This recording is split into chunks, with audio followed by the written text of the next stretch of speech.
que foi uma escola que surgiu no final do século XVIII, início do século XIX, e é marcada por sentimentos exagerados, né? Sentimentos de paixão, amor, solidão, sonhos, fantasias.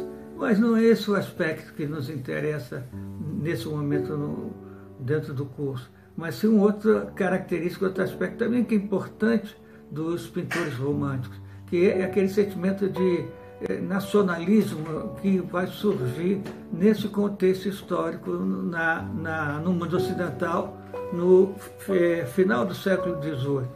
Aqui o historiador inglês Eric Hobsbawm, no seu livro A Era das Revoluções, denominou, né, a Revolução Industrial Inglesa, a Revolução Americana e a Revolução Francesa no final do ano de 1789.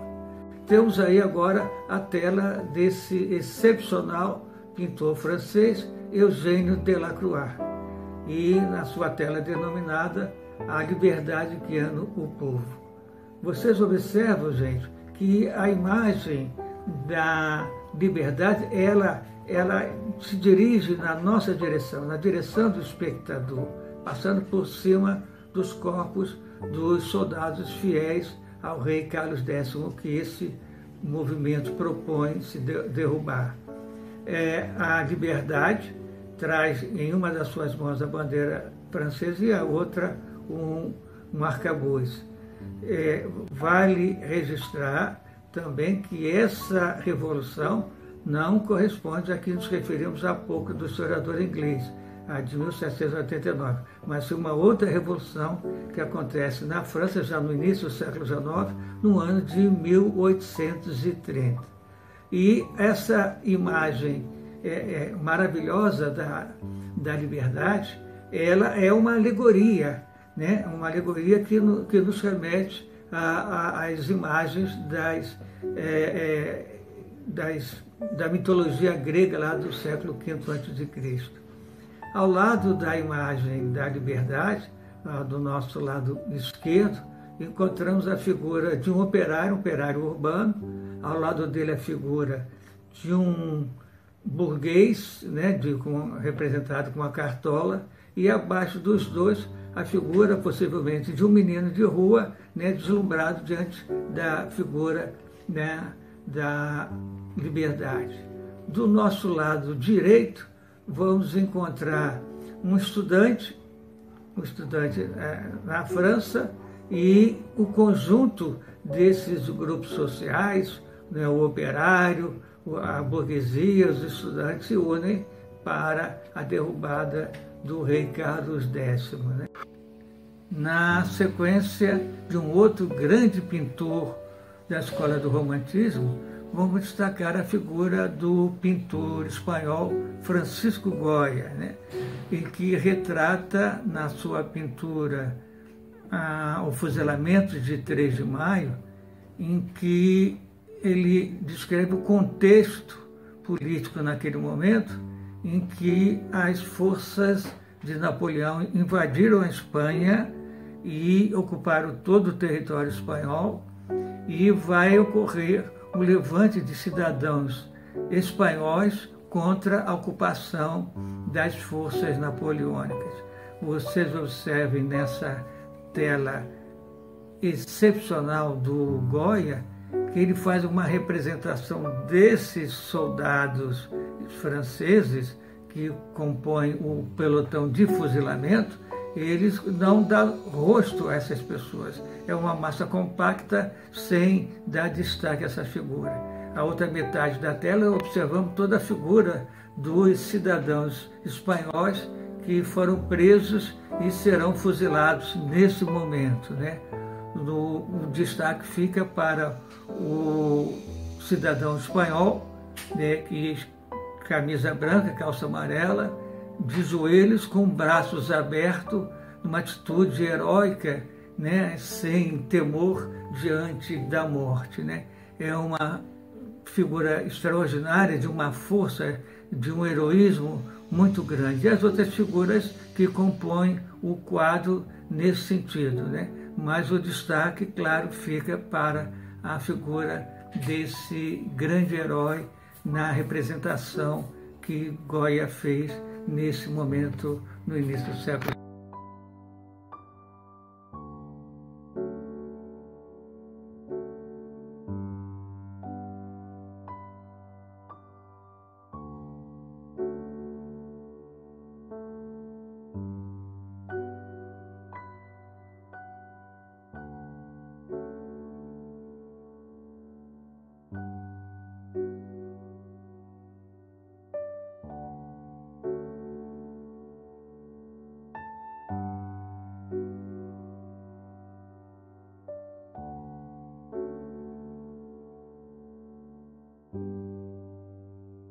Dando sequência às duas correntes a que me referi inicialmente, vamos tratar agora da corrente do realismo, né?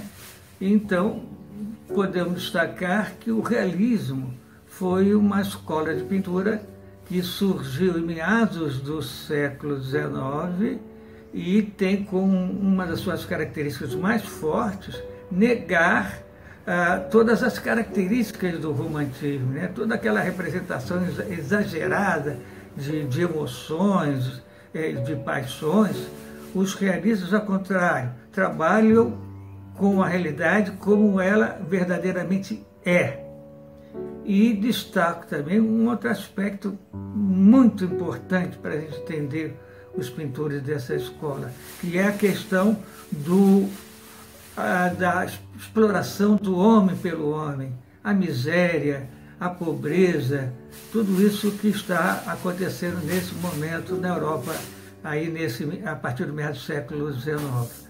E esses pintores realistas serão profundamente influenciados pelos pensadores da chamada corrente do socialismo utópico, como é o caso de Saint-Simon, Proudhon, Fournier, e destaco entre esses pintores dessa corrente Gustave Courbet, que vai pintar a moça peneirando o trigo. Vocês observam nesse cenário de grande simplicidade, onde Courbet coloca como centro da sua obra figuras simples, figuras do povo. Não é mais a representação de deuses gregos, gente do alto clero, da nobreza, da burguesia. Não, ele traz para o centro da sua obra as pessoas comuns, né, no seu trabalho, no seu dia a dia.